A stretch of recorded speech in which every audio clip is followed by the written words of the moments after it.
हमने तो कभी नहीं देखा था बहन बेटियों को ऐसे सरेआम बकवाद करते हुए, जैसा अब आग लगी वैसे ही नाचा करती हुआ भी कोठों के अंदर गुप्त स्थानों पर ना धमका दिया करते। उनको कोई ऐसी वैसी लड़की होती तो आम आदमी खुड़का दिया करता था। और आज बाप भी नाचे माँ भी नाचे और जवान बेटियां बकवाद करें वहीं सरेआम गली में, तो कैसा जुल्म हो गया। ऐसे वो शाम ने तो डीजे बाजे और सारी बकवाद करें, वो भी पेपर मारी। और अगले दिन वो कलानौर के पास जाकर रोहतक से बारात गई थी।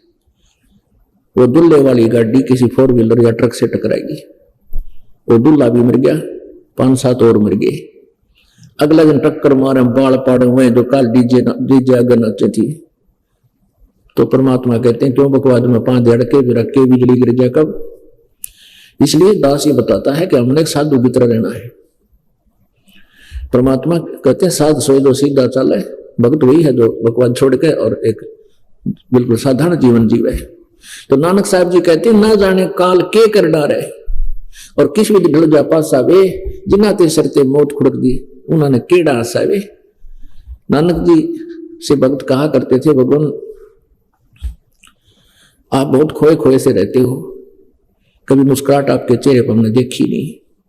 तो कहते हैं भाई किस चीज पर मुस्कुराहट आवा यहाँ पर। मन हमें तो पता तुम्हारे साथ के बिजली गिरेगी और तुमने पता को ना तुम्हारे दुख से मैं दुखी हूं कि यदि ने नियम तोड़ दिया ये काल के मुंह हो जाएंगे। अपने शिष्यों को मालिक नानक साहब जी कहा करते थे। कहते साध मिले साड़ी, कहते फिर आप कोई खुश नहीं होते, खुश होता हूं। साध मिले साड़ी शादी होंगी और बिछड़ जाए दलगिरी वे अखदे नानक सुनो जी हाँ मुश्किल हाल फकीरी वे। ये मेरी भक्त आत्मा साध यानी संत भक्त साध चोए दो सीधा चले यानी भक्त। जब मेरे भक्त यहाँ वापस आ जाते हैं सत्संग के दिन तो मेरा शादी होती है, हमारा खुशी होती है। आज यहाँ शादी हो रही है। और जब ये चले जाते हैं बिछड़ जाए दिलगिरी वे, मुझे बड़ा दुख होता है कि कहीं इन बच्चों को कोई काल का दूत हमसे दूर ना कर दे, इनको मिसगाइड ना कर दे।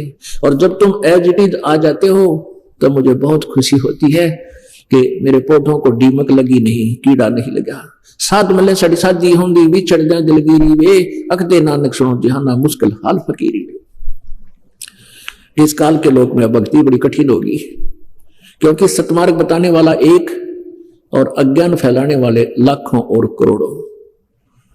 तो इस प्रकार कहते हैं मुश्किल हाल फकीरी वे कि भक्ति का कराना और करना बड़ी मुश्किल हो गया है। इन नकली संतों और ऋषियों के द्वारा भ्रमित कर दिया समाज। तो इस प्रकार हमने अपने इन क्रियाओं को भी सेट करना है। कई कहते हैं आपके गुरु जी तो नरे नियम बता दे हैं, इतने नियम क्या करें।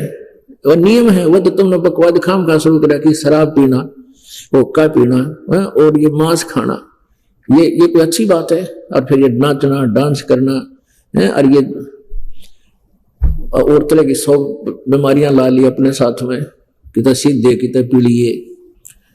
अपनी बेटी ने भगवान का सहारा दिला दो। राम रटत कन्या भली, राम रटत कन्या भली साकट बलो न पूते। जैसे बकरी के गल में गल थना जिसमें दूध न मूत। अपनी बेटी हमें वो बेटी हमारी अच्छी है उस साकट बेटे थे। पुण्यात्मा उस समय जो परमात्मा 600 वर्ष पहले आए हुए थे और अभी भी इस तत्व ज्ञान से अपरिचित लोग बेटी से अधिक बेटे को महत्व देते हैं। यह हमारी ये भी एक काल का जाल है। और यहां तक अज्ञान फैला रखा है अज्ञानी ऋषि काल के दूतों संतों ब्राह्मणों ने। कहते हैं जिसका पुत्र ना हो ना उसकी तो गति नहीं हो सकती। गति पुत्र तो ना हो भाई, मंत्र तो होगी, भगवान की भक्ति से होगी। वो तो अपने पिंड भराण की खातिर अपना कनागत कटवाण की खातिर प्रेरणा करते हैं। छोरा होगा तो तुमने श्राद्ध काटेगा, छोरी चली जाएगी, तुमने पूछा को ना कोई। लड़के और लड़की में कति अंतर नहीं मानना चाहिए। परमात्मा जो दे उसमें सब्र करे।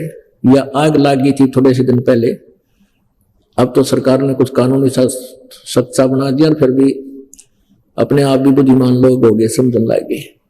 नहीं तो इस दहेज के कारण, इस दहेज ने सी आग ला रखी थी कि बेटी 2-3 बेटी होगी और एक बेटी पर 2 लाख 3 लाख रुपये लगेंगे, और गरीब आदमी कैसे ब्याह होगा।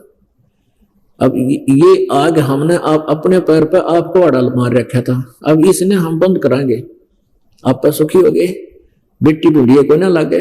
ये अपनी इस कुरीति ने बेटी दुश्मन बना दी, और बेटी के साथ धन नहीं, ये सत्कर मान लेना। बेटा और बेटी खाना खा रहे हो और काम कह देते माता पिता, भाई वो काम करना था, बेटी तो रोटी छोड़ के चली जाएगी, और बेटा वो भी बैठा होगा ना, बिना खाता हो तो बिना होगा, क्यों कौन धंधा, क्यों नो कान मारेगा, और बेटी रोटी छोड़ के चली जा।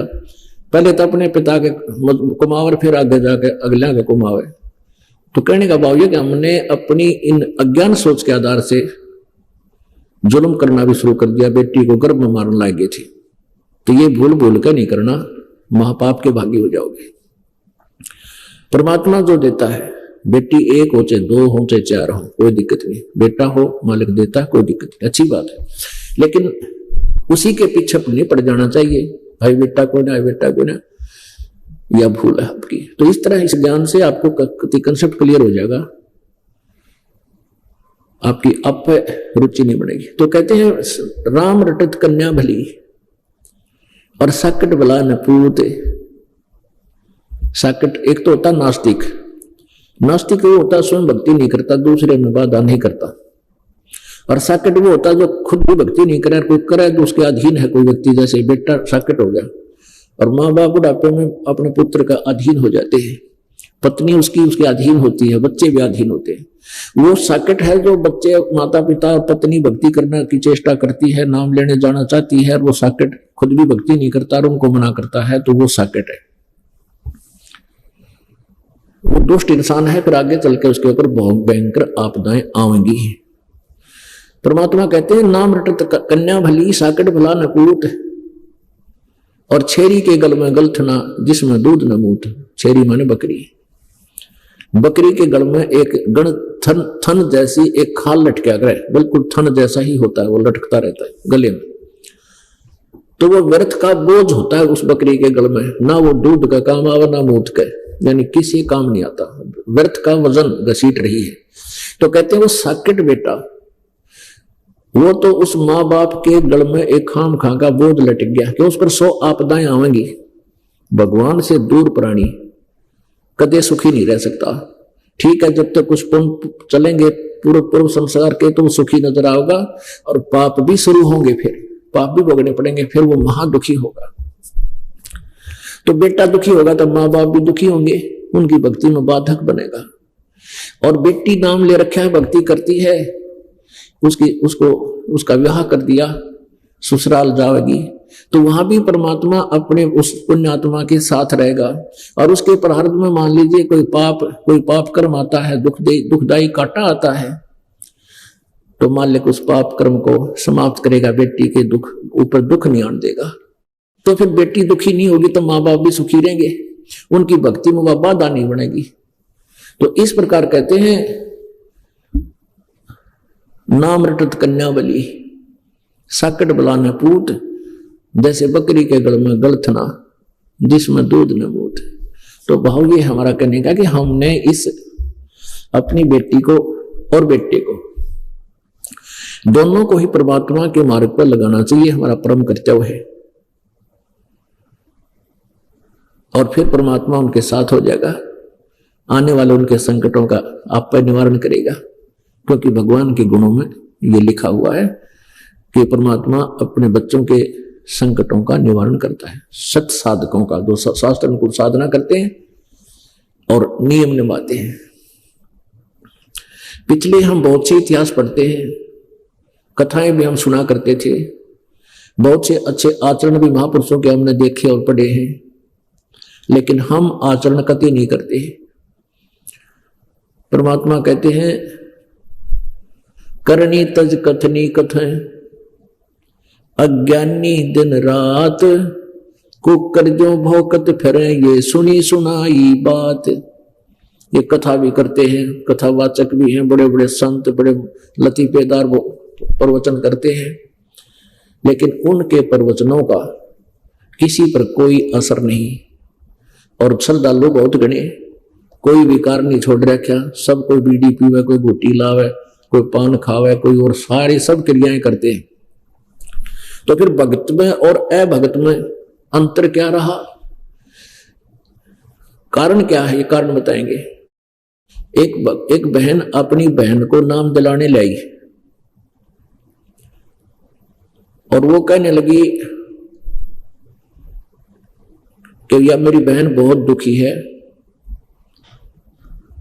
और इसने ऐसे ऐसे धन धन सतगुरु सिरसा वाले का नाम भी ले रखा है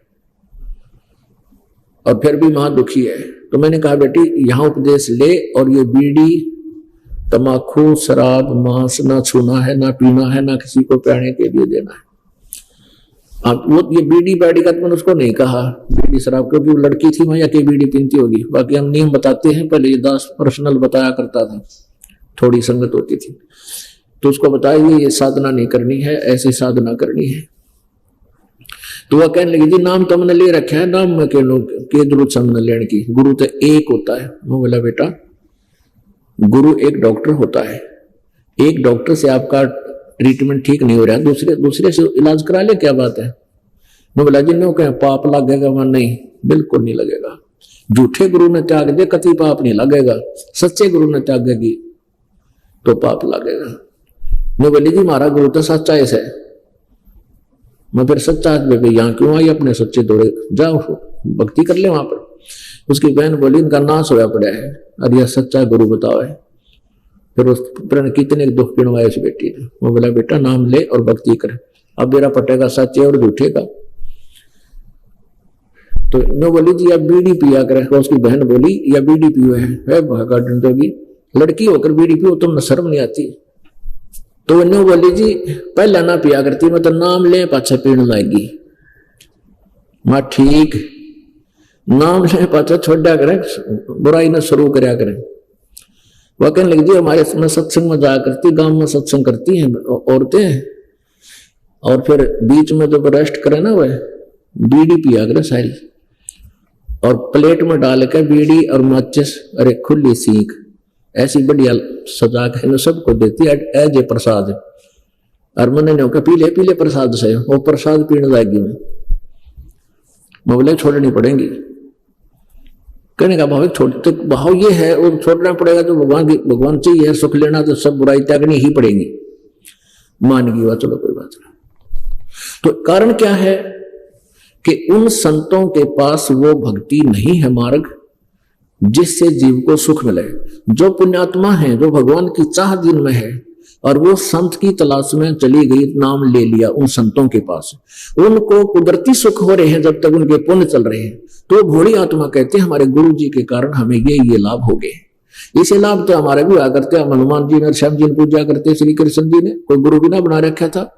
जैसे कक्षा में पास हुए तो अपने हमारे भगवान ने पास कर दिया, हनुमान जी ने पास कर दिया, श्री कृष्ण जी ने कर दिया, फिर नौकरी मिली, बाबा श्याम जी की दया होगी, यानी सारे का नाम लिख देते थे। निकल भाई पुत्र हो गया, बेटी होगी, इस तरह नौकरी मिली पास। तो वो सब ये तो हमारे भी आकर थे, तो कति को गुरु ना बना रखा था। ये तो जब तक हमारे पूर्व जन्म के पुण्य चल रहे थे वो हमें परमात्मा दे रहा था, और जिन्होंने गुरु बना रखे उनके भी चल रहे थे, उनको भी हो रहे हैं। तो वो नहीं सोचे थे जब तक उनको सुख था तो हमने इस गुरु जी से लाभ हो रहा है। और फिर उनकी दुर्गति होनी शुरू हुई, वो गुरु जी वही गड्ढा था और सारी ब्रांड मैटी होगी। एक न्यू कहता है कि मेरे 2 लड़के थे, दोनों मर गए, हमने राधा स्वामी का नाम ले रखे था। और जब तक एक बहन मिली हमारे कौरव तक में, इकलौता पुत्र था, 25 साल का होकर मर गया, राधा स्वामी का नाम ले रही। तो हमने उसको ये जिक्र कर दिया, बेबे तू नाम ले रखी बहन तने और तेरी ब्रांड मैटी होगी। वो पुत्र ने तो तुम सर्वस्व मानते हो, अगली नौकन तेवा बुंडी तेरे रोन लाएगी। नो घनी अणम तो शांत हुई पुत्र की मृत्यु का नाम सुनते ही। और फिर ने बोली अग्नि मेरे गुरु जी के बारे में कुछ ना कहो, ये तो मेरे भाग में था। फिर गुरु जी ने गाड़ेगी जो तेरे भाग में था, ये मर गया, फिर गुरु जी का सिर पर धरेगी, तू क्या करेगी गुरु जी का। यानी बहुत मुश्किल से समझाया, तो इतना बिगाड़ दिया लोगों ने काम। तो गुरु जी नहीं बदलना चाहिए। इतने श्रद्धालु वहां गए हुए हैं और उनको जब तक सुख चल रहे हैं तो वो औरों ने भी ले जाते हैं, देख हमारे ऐसे सुख हो गया, मैंने नौकरी मिल गई, फलान हो गया। और ये उनकी दुर्गति हो रही है, सारे गिरान मट्टी वापस आने लग रहे बेचारे।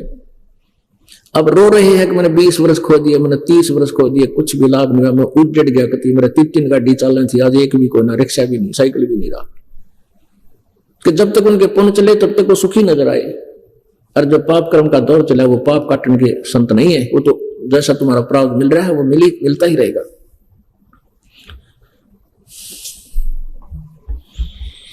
तो इन संतों से